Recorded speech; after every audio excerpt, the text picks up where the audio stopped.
Everyone at the Obsidian Room, Manhattan's most exclusive restaurant, thought they knew how the world worked. Money talks, and appearance is everything. When a man in a faded, oversized army coat sat in the corner, the staff laughed. They mocked his boots. They ignored his empty glass. They thought he was a confused tourist or a vagrant who wandered in from the cold. They were wrong. Dead wrong. They didn't know that the man they were sneering at could buy the entire city block with a signature. And they definitely didn't expect the quiet, overworked waitress to be the only one who could unlock his secrets and seal their fate. This is the story of how a little kindness and a hidden skill toppled an empire. The rain in New York City didn't wash things clean, it just made the grit slicker. Claire pushed a strand of damp blonde hair out of her face as she tightened her apron strings.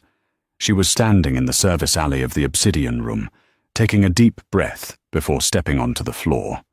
The Obsidian Room wasn't just a restaurant, it was a theater of wealth. Located on the 45th floor of a skyscraper overlooking Central Park, it was the kind of place where a bottle of wine cost more than Claire's rent for 6 months. The walls were lined with black velvet. The chandeliers were genuine Swarovski, and the cutlery was heavy enough to be a weapon. "Claire, move it!" The snap of fingers made her flinch. It was Jacob, the floor manager. Jacob was a man who wore suits that were too tight and a cologne that smelled like desperate ambition. He hated Claire. He hated that she was quiet. He hated that she took the bus from Queens, and he hated that she refused to flirt with the older clientele to upsell the caviar. "I'm ready, Jacob," Claire said, her voice steady. "Table 4 needs water. Table 7 wants to send back the risotto because it looks sad." "Deal with it," Jacob sneered, checking his reflection in a polished brass railing. "And try to look less like a drowned rat. We have VIPs coming in tonight. The Sterling merger is happening here. If you embarrass me, you're out. No severance." Claire nodded and hurried onto the floor. She needed this job. Her mother's medical bills were piling up on the kitchen counter like snowdrifts, and her student loans from her unfinished degree were gathering interest. She had been a linguistics major, top of her class, fascinated by the structure of Slavic and Germanic languages.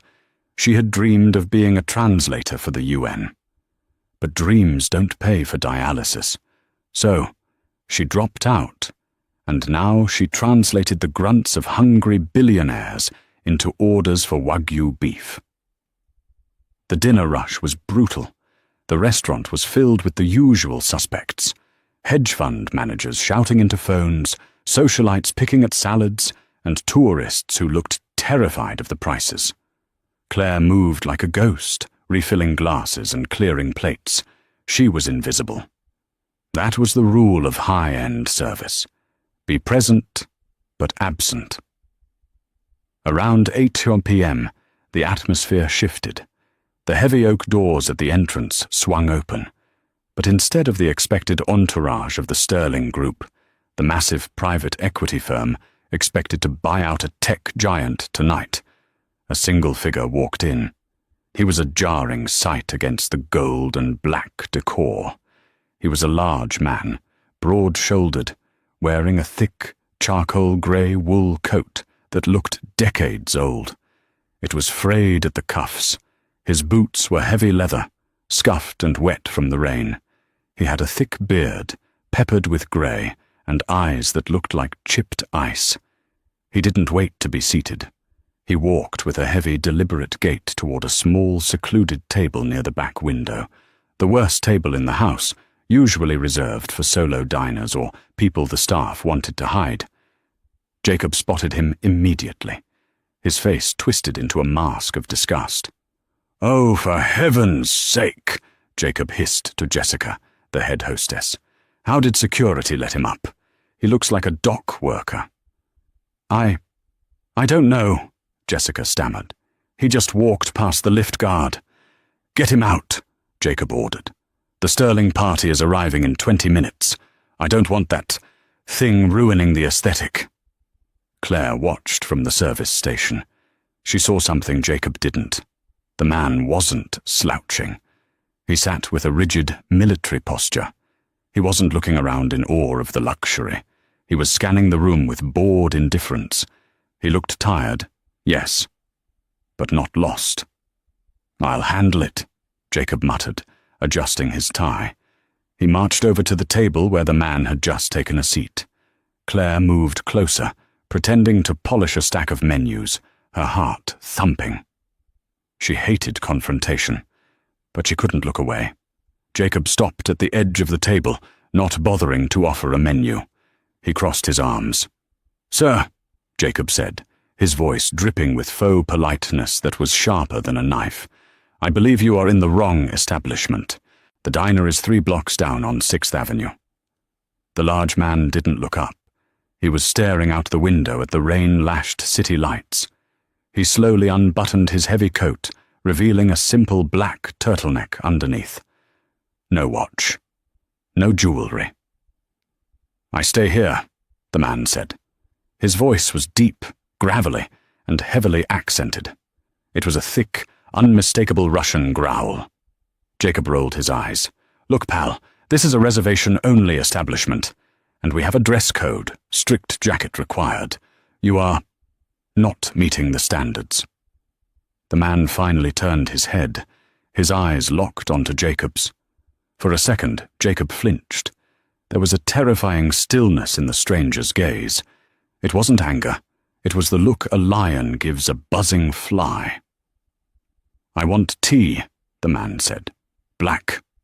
No sugar."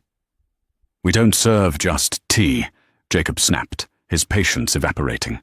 "Minimum spend per head is $200. Unless you plan on buying a bottle of Dom Perignon, you need to leave. Now, before I call security to drag you out." The restaurant had gone quiet. A few nearby tables, a young couple and a group of bankers, were watching, snickering behind their hands. They were enjoying the show, the poor man being kicked out of the rich man's playground. The Russian man sighed, a heavy, weary sound. He reached into his coat pocket. Jacob stepped back, perhaps fearing a weapon, but the man only pulled out a crumpled pack of cigarettes, realized he couldn't smoke, and put them back. "I wait for friend," the Russian said. His English was broken, clunky. "He comes soon. We eat then." "I don't care if you're waiting for the Pope," Jacob said, raising his voice so the nearby tables could admire his authority. "You are bad for business. You are disturbing my guests. Get out." Claire couldn't stand it anymore. It was the look in the man's eyes, not fear, but a deep, simmering resignation, as if he was used to being misunderstood, or perhaps he just didn't have the energy to fight a man as small as Jacob. Claire stepped forward, bypassing the service hierarchy. "Jacob," she said softly.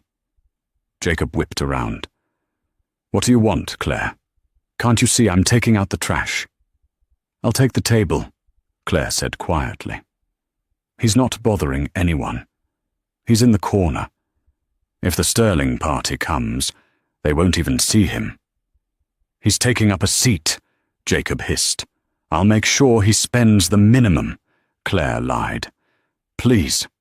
If you make a scene, the other guests will get upset. It's better to just let him sit." Jacob looked at the man, then at the clock. The Sterling Group, led by the notorious CEO Robert Sterling, was due in 15 minutes. A scene involving security guards dragging a man out would indeed look messy. "Fine," Jacob spat. "He's your problem. But if he doesn't pay, it's coming out of your tips, all of them, for the month." "Understood," Claire said. Jacob leaned in close to the Russian man. "You're lucky she has a bleeding heart. Don't make a mess." He spun on his heel and stormed off to greet the arriving VIPs at the front podium. Claire took a breath and approached the table. The man was looking out the window again. Up close, she saw the lines of exhaustion etched into his face. He looked like he carried the weight of the world. She set a glass of water down gently. "Good evening," she said, keeping her voice professional but warm. "May I get you that tea?" The man looked at her. He seemed surprised that she was looking at him, not through him. "Tea," he repeated. "Black." "Of course," Claire said. Then she paused. She saw him rub his temple, a gesture of a headache or stress. She glanced around to make sure Jacob was out of earshot. She took a risk. She dropped her voice and spoke, the sounds foreign and guttural to anyone else, but fluid and familiar to her. "Vyglądać tak, budto u was byl dolgi den. Ja przynesu wam kto-nibud krepkoje k czaju. You look like you have had a long day. Shall I bring you something strong with the tea?" The man's head snapped up. The ice in his eyes shattered, replaced by shock. He stared at the young waitress in the generic black uniform. "Ty govorish po-ruski?" "You speak Russian?" he asked, his voice suddenly sharp, commanding. Claire smiled, a small, genuine smile. "Moja babushka była iz Odessy. Ona nauczyła mnie." "My grandmother was from Odessa. She taught me." The man studied her face for a long moment. The tension in his shoulders dropped an inch. For the first time, he looked human. "Vodka," he said, a ghost of a smirk playing on his lips. "Beluga, if you have." "We have," Claire replied in Russian, "and I will make sure the manager does not bother you again." "Thank you," he said, switching back to English, but his tone was different now. It was respectful. "I am Nikolai." "I'm Claire," she replied. As she walked away to fetch the order, she didn't notice Nikolai watching her, a contemplative look on his face. She also didn't notice him pull a phone from his pocket, a sleek, customized device that looked more like military hardware than a smartphone, and type a short message. She was just trying to survive the shift. She had no idea that by acknowledging him in his own tongue, she had just turned the key in a lock that guarded billions of dollars. Claire returned with a pot of Earl Grey and a chilled shot of Beluga Gold Line vodka on a silver tray. It was the most expensive vodka they had, usually reserved for bottle service, but she poured him a single glass. As she set it down, the atmosphere in the restaurant changed abruptly. The air grew tense, the noise level dropped. At the entrance, Jacob was bowing so low he looked like he might snap in half. Robert Sterling had arrived. Sterling was the epitome of New York power. He was in his 50s, silver-haired, tanned from weekends in the Hamptons, wearing a bespoke navy suit that cost more than a car. He was flanked by 3 other men, his associates, Chad, Brad, and Lewis. They were younger, louder versions of Sterling, laughing obnoxiously as they handed their coats to the trembling hostess. "Jacob, my boy," Sterling announced, his voice booming. "I hope our table is ready. We have a very unpredictable investor joining us later. I want everything perfect." "Mr. Sterling, of course." Jacob beamed, sweating. "Table 1, by the fireplace. The best view in the house.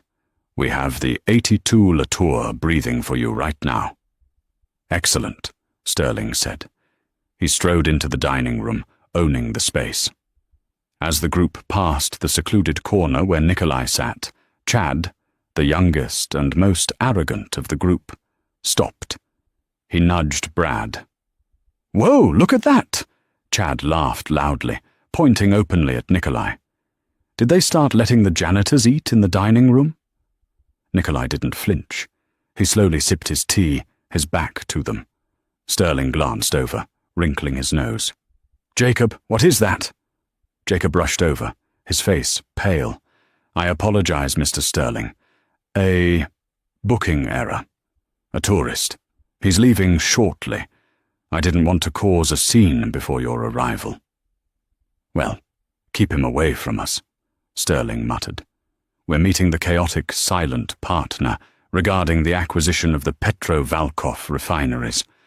I don't want some hobo staring at us while we discuss billion-dollar figures." "Of course, sir. Immediately."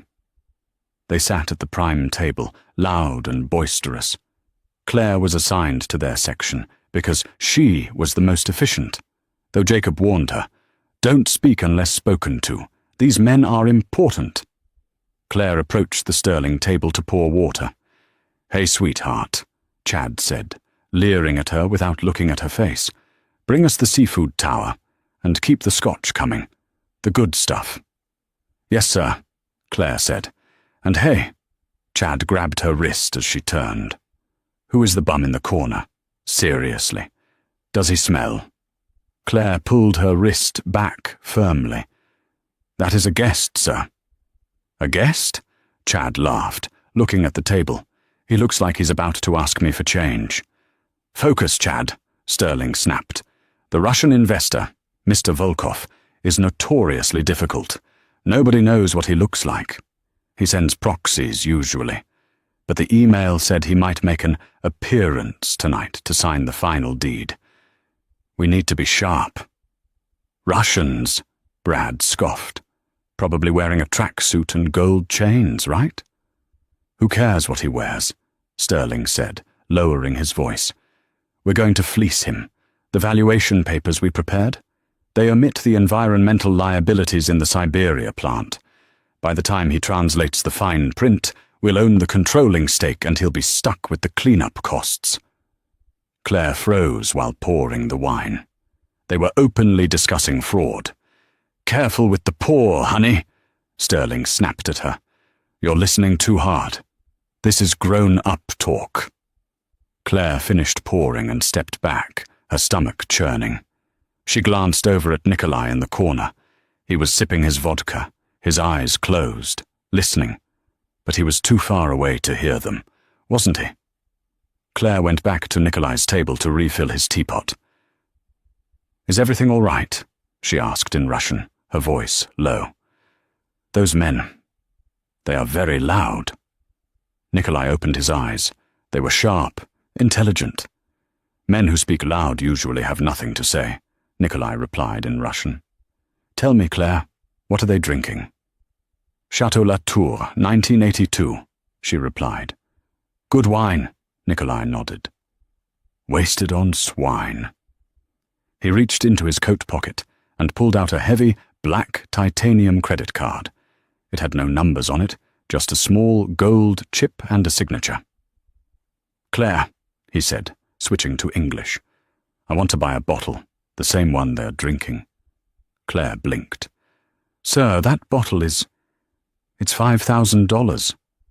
Nikolai smiled. It was a wolf's smile. "I know. Bring it. And bring 2 glasses. 2? Yes. 1 for me. And 1 for later." Claire took the card, her hands shaking slightly. She walked to the POS terminal. Jacob saw her. "What are you doing?" Jacob demanded. "Table 12 ordered the Latour," Claire said. Jacob laughed out loud. "The bum ordered the Latour. Did he give you a library card?"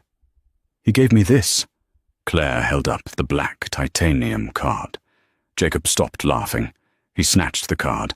He looked at it. He swiped it, expecting a decline sound that would echo through the hall. Beep. Approved.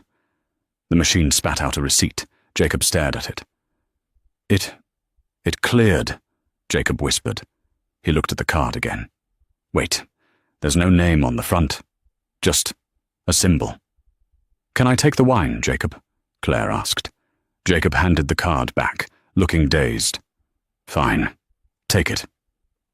"Maybe he stole it. If the cops come, it's on you."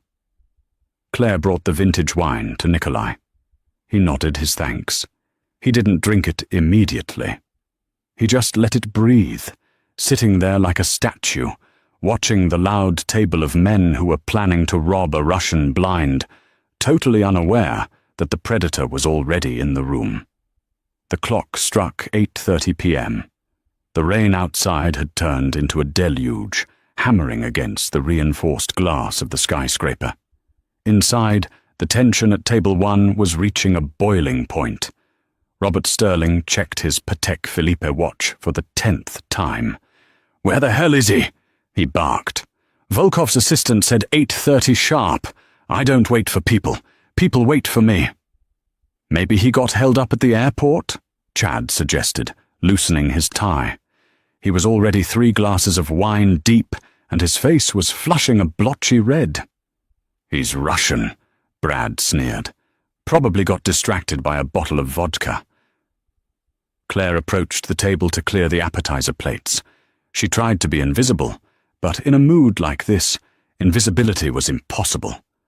Sterling was looking for a target to vent his frustration on. "You!" Sterling snapped, pointing a breadstick at Claire. "Girl, did anyone ask for you at the front? A Mr. Volkov?" "No, sir," Claire replied softly. "No one by that name." "Useless," Sterling muttered. He looked over Claire's shoulder, and his eyes narrowed. He was staring at the corner table again.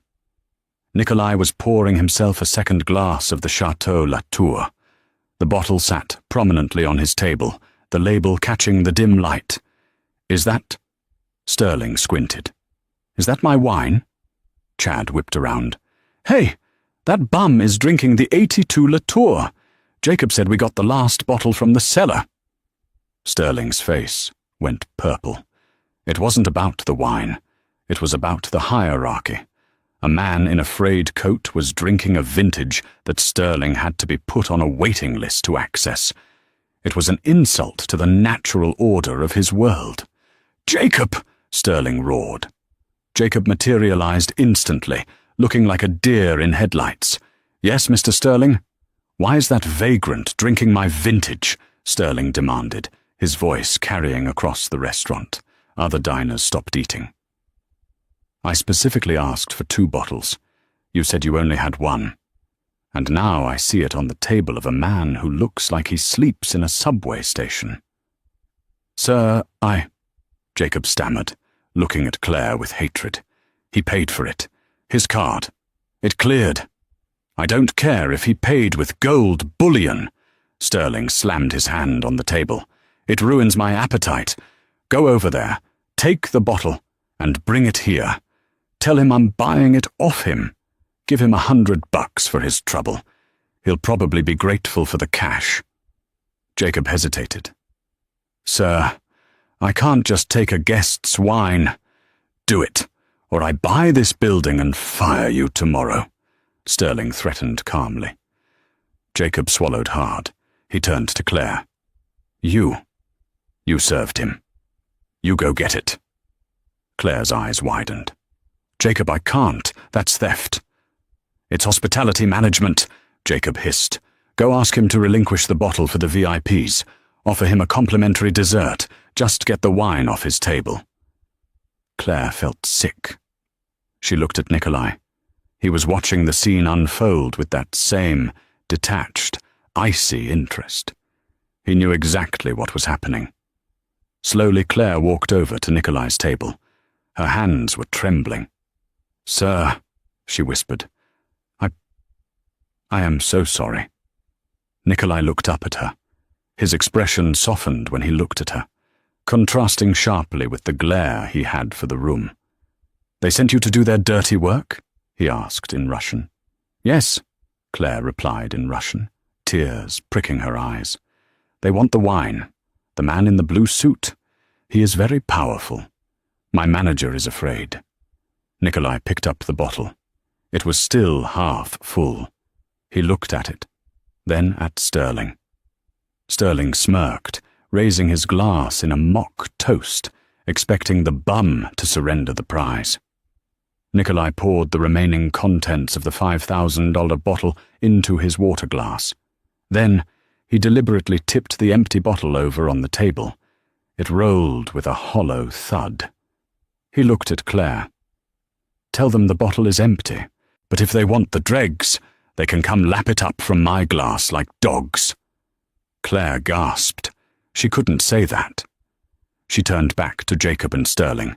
He finished it, sir." Sterling stood up. The vein in his forehead was throbbing.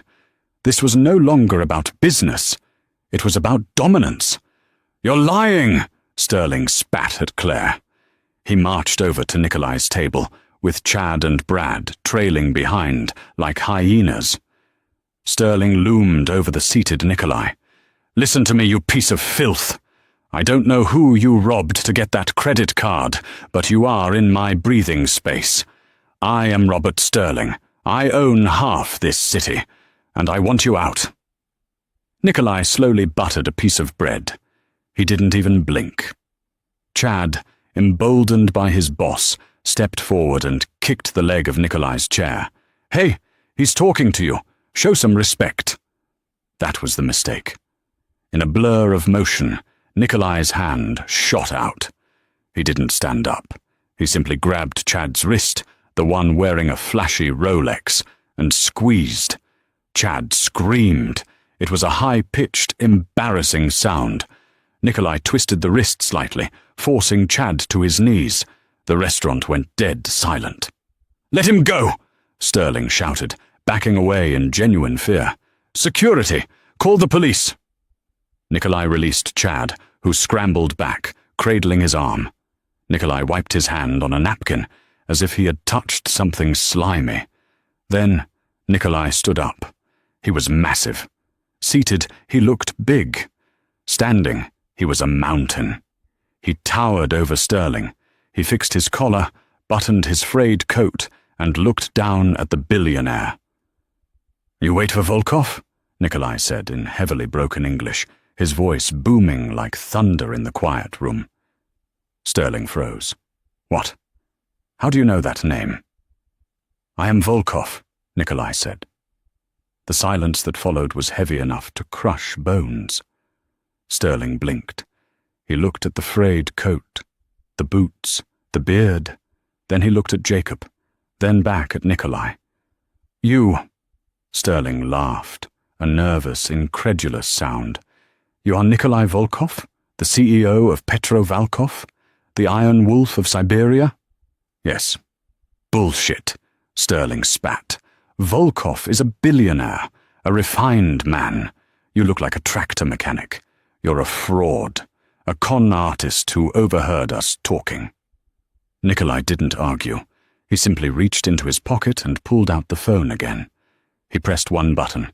The large TV screens above the bar, which were playing a muted news channel, suddenly flickered. The channel changed. It showed a live feed of the street outside the building. A convoy of black SUVs had just pulled up. Men in suits with earpieces were swarming the entrance. But they weren't coming in. They were standing guard around a massive black limousine that flew the Russian diplomatic flag. Nikolai looked at Sterling. "My security is downstairs. I prefer to eat alone. I wanted to see who I was doing business with before I signed." He paused, his eyes drilling into Sterling's soul. "And now I see." Sterling's face went from red to ash-white. If this was Volkov, Sterling had just insulted the man who held the keys to the biggest energy deal of the decade. He had to pivot. He had to salvage this. "Mr. Volkov!" Sterling's voice cracked, shifting instantly into a sycophantic purr. "My apologies. We had no idea. It's a misunderstanding. A joke. We embrace a casual atmosphere here. Please, please join us. Let me order you a fresh bottle." "The 45. Sterling gestured frantically to the empty chair at the head of his table. Nikolai didn't move. He looked at the chair, then at Sterling, with utter contempt. He spoke, but not in English. He unleashed a rapid-fire stream of Russian, his voice cold and hard. "Я лучше, чем свою обувь, кем сяду за стол с таким бесчестным человеком, как ты." Sterling stood there, his smile frozen. I'm sorry? My Russian is a little rusty, haha. Nikolai stared at him. He refused to switch to English. He turned his head and looked directly at Claire, who was cowering near the service station. "Claire!" Nikolai called out. His voice was gentle when he said her name, but it carried authority. "Come here." Claire stepped forward, her heart hammering against her ribs. "Yes, sir?" "Stand next to me," Nikolai said in English. Then he switched back to Russian. "From now on, you are my voice. These men are not worth the effort of my English. Translate everything I say. Exact words. Do not soften them." Claire looked at Jacob. Jacob was nodding frantically, signaling her to do whatever the billionaire wanted. "Yes, sir," Claire said. Nikolai turned back to Sterling. He crossed his arms and spoke in Russian. "Tell him he looks like a pig who has been dressed in silk, but still smells of the sty." Claire hesitated. She looked at Sterling, one of the most powerful men in New York. "Translate," Nikolai commanded. Claire took a deep breath. She stood straighter. "Mr. Volkov says you look like a pig dressed in silk, but you still smell of the pigsty." The entire restaurant gasped. Someone in the back dropped a fork. Sterling's jaw dropped. "Excuse me?" Nikolai continued, his eyes never leaving Sterling's. "Tell him I heard his conversation. Tell him I heard about the environmental liabilities he planned to hide. Tell him I heard he plans to fleece me." Claire translated, her voice gaining strength. "Mr. Volkov heard your conversation earlier. He heard about the environmental liabilities you hid in the valuation papers, and he heard that you intended to fleece him." Sterling began to sweat profusely. "Now, wait a minute. That was just business banter. Misunderstood context." Nikolai took a step forward. Sterling took a step back. "Tell him that in Russia, when someone tries to steal from me, we do not call lawyers. We call undertakers." Claire felt a chill run down her spine, but she translated it flawlessly. "He says that in his country, when someone attempts to steal from him, they do not call lawyers. They call undertakers." Sterling was trembling now. The arrogance was gone, replaced by the primal fear of a prey animal realizing it has walked into a predator's den. "Mr. Volkov, please," Sterling stammered, wiping his forehead with a silk handkerchief. "We can renegotiate. I can offer you better terms. A 60-40 split. No, 70-30, anything you want." Nikolai laughed. It was a dark, dry sound. "Ask him," Nikolai said to Claire, "why he thinks I need his money. I have more money in my coat pocket than his entire firm is worth," Claire translated. "He asks why you think he needs your money. He has more in his pocket than your firm is worth." Nikolai reached into his frayed coat. He pulled out a folded document. It was the contract Sterling had sent over earlier that week. "This is the deal?" Nikolai asked in English. "Yes. Yes." Sterling nodded eagerly. "We can amend it right now." Nikolai handed the document to Claire. "Read the clause on page 4, Claire. The one about the indemnity." Claire opened the document. Her hands were steady now. She had realized something. For the first time in her life, she wasn't the servant. She was the gatekeeper. She held the power because she held the language. Clause 4.2, Claire read aloud. "The buyer assumes all historical debts and structural damages associated with the asset." "Stop," Nikolai said. He looked at Sterling. "You tried to sell me a sinking ship, hoping I would not notice the holes until I was underwater." Nikolai took the paper back from Claire. He didn't tear it. That would be too dramatic. Instead, he used it to wipe a smudge of dirt off his boot. Then he dropped it on the floor. "Claire," Nikolai said, ignoring Sterling completely. "Is the kitchen still open?" "Yes, sir," Claire said. "Good. I am hungry, but I will not eat with this trash." He gestured to Sterling. "Have security remove them." Sterling's eyes bugged out. "Remove us? I'm a VIP. I'm a member." Nikolai looked at Jacob, the manager. Jacob was shaking.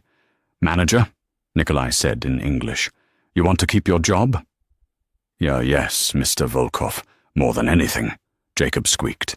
"Then get this garbage out of my sight, and bring me the menu. I want to dine with my translator." Jacob didn't hesitate. He knew where the real power lay. He turned to Sterling.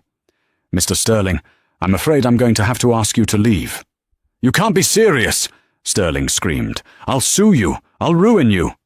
"Security!" Jacob yelled. 2 burly guards appeared. They had been waiting for a cue. They grabbed Sterling and his sputtering associates by the arms. As Sterling was dragged past Nikolai, he screamed, "You'll regret this! You don't know who I am!" Nikolai didn't even look at him. He was looking at Claire. "Sit, Claire," he said gently, pulling out the chair opposite him, the chair Sterling had wanted. "You have been standing all night. It is time you sat down." Claire looked at the empty restaurant floor, where the other waiters were staring in awe. She looked at Jacob, who gave her a terrified nod. Slowly, the waitress unfastened her apron. She folded it and placed it on the service station. Then she sat down across from the Russian billionaire. The silence in the restaurant was different now. It wasn't the silence of tension. It was the silence of fear and respect. The waiters who had previously ignored Claire were now hovering near the kitchen doors, watching with wide eyes. Jacob was nowhere to be seen, likely hiding in his office, hyperventilating. Claire sat on the edge of the velvet chair. She felt out of place, her uniform stained with the night's work, sitting across from a man who could buy the skyline. Nikolai poured the wine. He filled her glass first, then his. "Drink," he said softly in English. "It is good wine. It tastes better when you know you took it from an enemy." Claire took a sip. It was rich, complex, and tasted like victory. "Mr. Volkov, why? Why did you do this?" Nikolai leaned back, breaking a piece of bread. "Please, call me Nikolai. And I did this because I was testing them. I needed to know if Sterling was a man of honor. He failed in 5 minutes." He looked at her intensely. "But you passed a test you didn't even know you were taking." "I was just doing my job," Claire said humbly. "No." Nikolai shook his head. "You saw a man who looked poor, who looked tired, and you gave him respect. You defended him against your own boss. That is not a job. That is character. Character is rare, Claire. Intelligence is common. Money is common. But a good heart? That is like a diamond in a coal mine." The food arrived.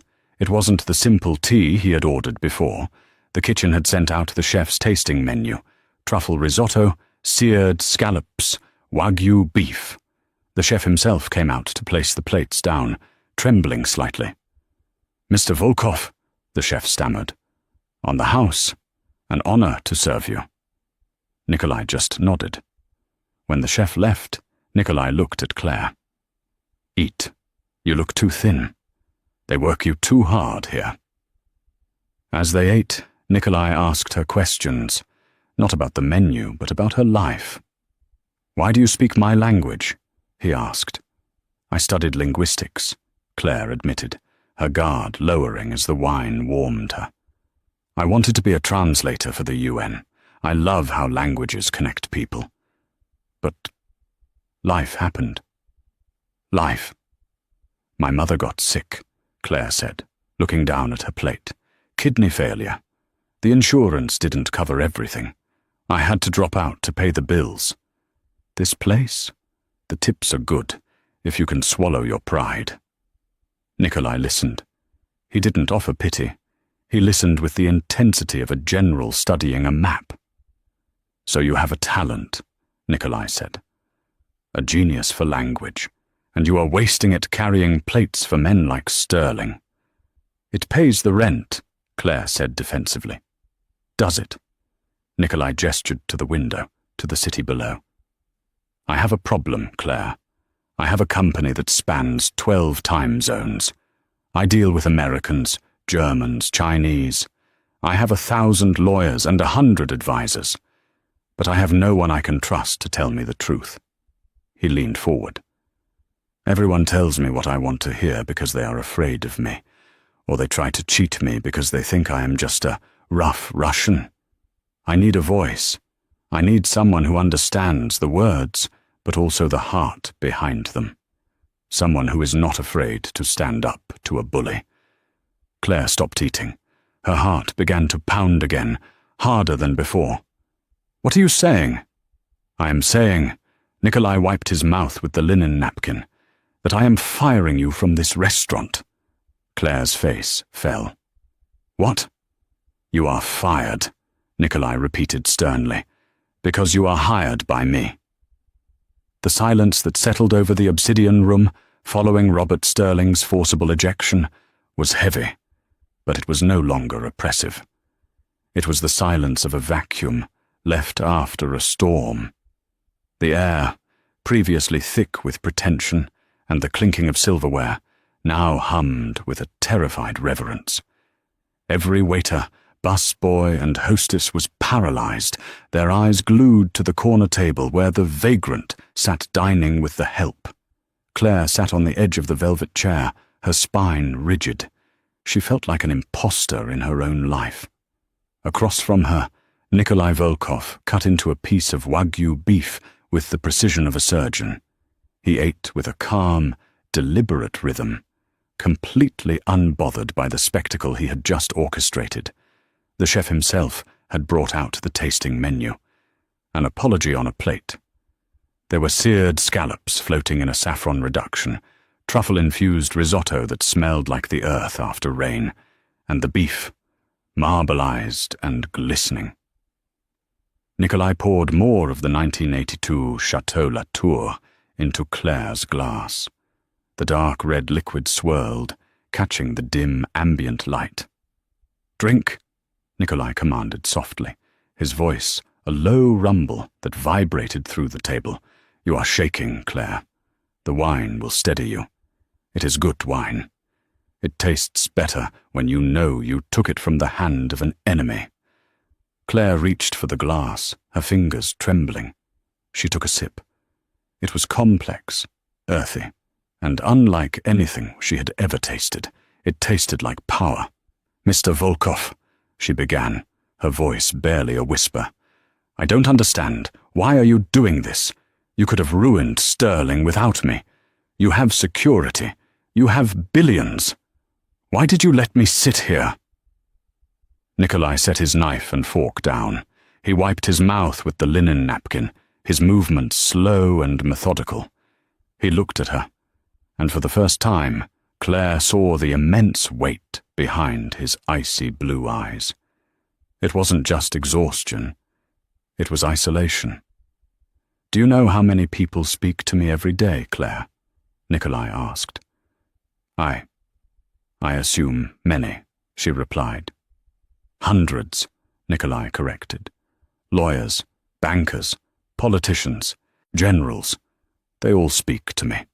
They use big words. They use flattery. They smile with their teeth, but their eyes are always calculating. They are always wondering, how much can I take from the Russian before he notices?" He leaned forward, the candlelight flickering across his bearded face. "I came here tonight, not just to test Sterling, but to find something I lost a long time ago. Truth. I wanted to see if there was anyone in this city of glass towers who still knew the meaning of honor." He gestured around the opulent room, his hand sweeping over the empty tables and the cowering staff. "Sterling failed in 5 minutes. Jacob failed the moment I walked in the door. But you stood between a billionaire and a beggar. You risked your livelihood to protect the dignity of a stranger who could offer you nothing but a headache. That, Claire, is not a skill. That is a soul. And souls like yours are becoming extinct." Claire lowered her eyes, blushing. "I just did what was right. My mother raised me to believe that you don't kick a man when he's down." "Your mother," Nikolai repeated, latching on to the word. "Tell me about her. You mentioned she was sick." Claire hesitated. It was painful to talk about, a raw wound she kept hidden under her apron. But looking at Nikolai, she felt a strange compulsion to be honest. "She has kidney failure," Claire said, her voice cracking. "Stage 4. She needs dialysis 3 times a week. The insurance company calls it a pre-existing condition and fights us on every claim. I was studying linguistics at Columbia. I wanted to be a translator for the UN, but I had to drop out. The tuition money went to the hospital. Now I work double shifts here to pay for her medication." She looked up, her eyes wet. "So, you see, Mr. Volkov, I'm not a hero. I'm just desperate. I protected you because I know what it feels like to be looked down on. I know what it feels like to be invisible." Nikolai listened in silence. He didn't offer empty platitudes. He didn't say, "I'm sorry." He simply absorbed the information, processing it like a strategic report. "You wanted to be a translator," Nikolai mused. "You have a gift for it.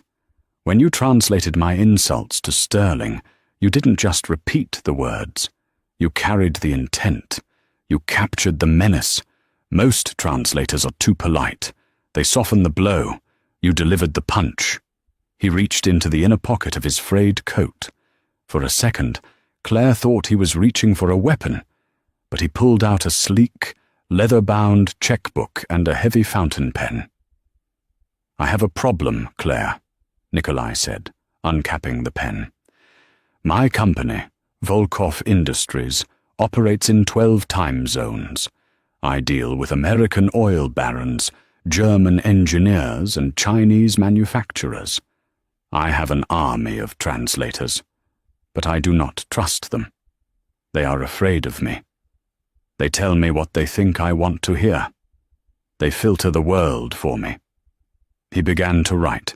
The scratch of the nib against the paper was the only sound at the table. "I need a voice," he continued, not looking up. "I need a head of international liaison. Someone who will travel with me.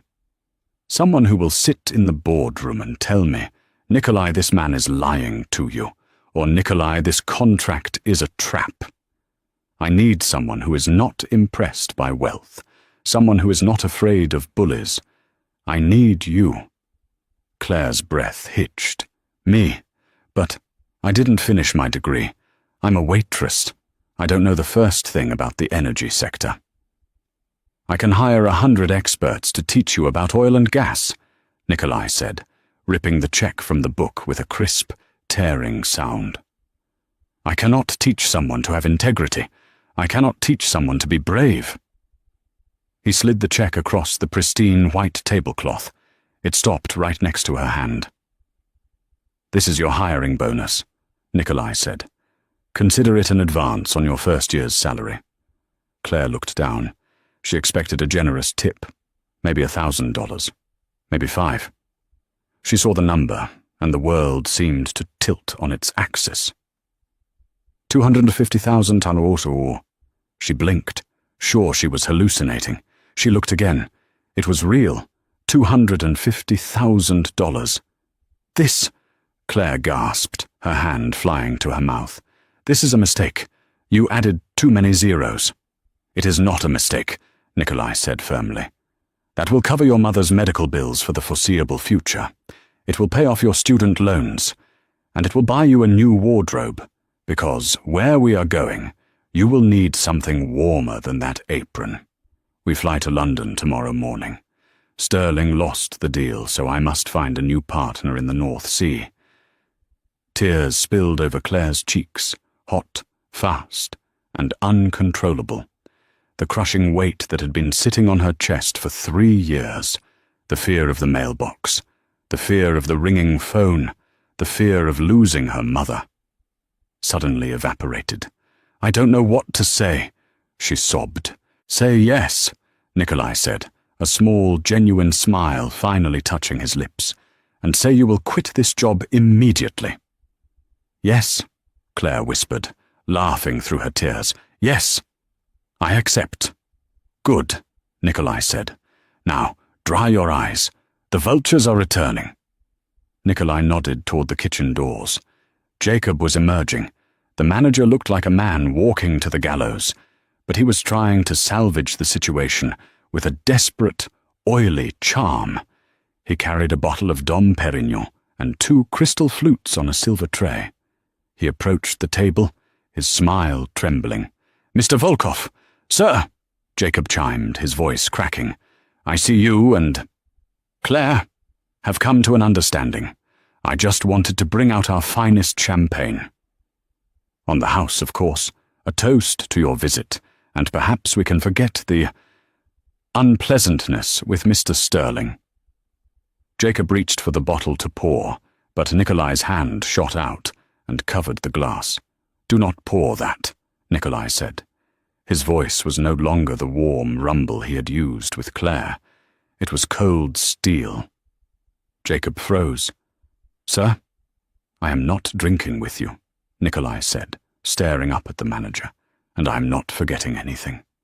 He stood up, his massive frame towering over the small, sweating manager. "Claire is leaving with me," Nikolai announced, his voice carrying to the entire room. "She is no longer your employee. She is now an executive at Volkov Industries." Jacob's jaw dropped. He looked at Claire, who was wiping her eyes and standing up, finding a confidence she didn't know she had. "But she has a shift tomorrow," Jacob stammered. "She can't just leave. It's against protocol." Nikolai laughed, a dark, humorless sound. "Protocol? You talk of protocol after you tried to throw a paying customer into the rain? After you let that swine Sterling abuse your staff?" Nikolai took a step closer to Jacob. Jacob shrank back, nearly dropping the tray. "Listen to me closely, little man," Nikolai growled. "I have purchased the debt on this building. My lawyers finalized it 10 minutes ago while I was eating my risotto. Technically, I am your landlord now." Jacob went pale as a sheet. "What? If I find out that you withheld 1 single penny of Claire's tips," Nikolai pointed a thick finger at Jacob's chest, "or if I ever hear that you treated another employee with the disrespect you showed us tonight, I will evict this restaurant. I will turn this skyscraper into a shelter for the stray dogs of New York, and I will personally hire you to clean the kennels. Do you understand me?" "Yes," Jacob squeaked, terror in his eyes. "Crystal clear, Mr. Volkov. No problems. She is the best. We love her." Nikolai turned his back on him, dismissing him as if he were nothing more than a gnat. He turned to Claire and offered his arm. It was a courtly, old-world gesture. "Shall we, Miss Claire?" Claire looked at the table one last time. She saw her apron, folded neatly next to the empty plates. It was the symbol of her servitude, her silence, and her struggle. She reached out and touched the fabric one last time, then pulled her hand away. "Yes, Nikolai," she said, her voice strong. "We shall." She looped her arm through his. The rough wool of his coat felt better than the finest silk. Together, they walked through the center of the restaurant. They walked past the table where the bankers were staring with their mouths open. They walked past Jessica, the head hostess, who looked like she might faint from envy. They walked past the kitchen, where the cooks were giving Claire a silent thumbs up. Claire held her head high. She wasn't the invisible girl anymore. She was the woman who spoke the language of the wolf, and in return, the wolf had given her the world. As the heavy oak doors swung open, the cool night air of Manhattan rushed in to meet them. The rain had stopped. The city lights below shimmered like diamonds, not the cold, hard diamonds of a jewelry store, but bright, guiding stars. A black limousine with diplomatic flags pulled up to the curb. A driver hurried out to open the door. Nikolai paused before getting in. He looked at Claire. "One rule, Claire," he said, his eyes twinkling with a hint of mischief. "Yes, sir," she asked. "In my company, we work hard, but I allow my executives to wear comfortable shoes." Claire looked down at her aching feet in the cheap, worn-out Waitress flats, then back up at him. She smiled, a true, radiant smile. "I think I can live with that," she said. She stepped into the car, leaving the darkness behind, and the door closed on her old life forever. That night at the Obsidian Room became a legend in New York City. The staff still whispers about the homeless billionaire and the waitress who spoke his language. It's a powerful reminder that true worth isn't found in a designer suit or a heavy wallet. It's found in how you treat the people who can do nothing for you. Sterling lost $1 billion deal because he was blinded by arrogance. Claire gained a new life because she led with kindness and integrity. You never know who you are talking to or whose life you might change with a single act of respect. If you enjoyed this story of instant karma and dramatic justice, please smash that like button. It really helps the channel grow. Don't forget to subscribe and hit the notification bell so you never miss a story. And tell me in the comments, what would you have done if you were in Claire's shoes? Would you have served the rude customer or ignored him?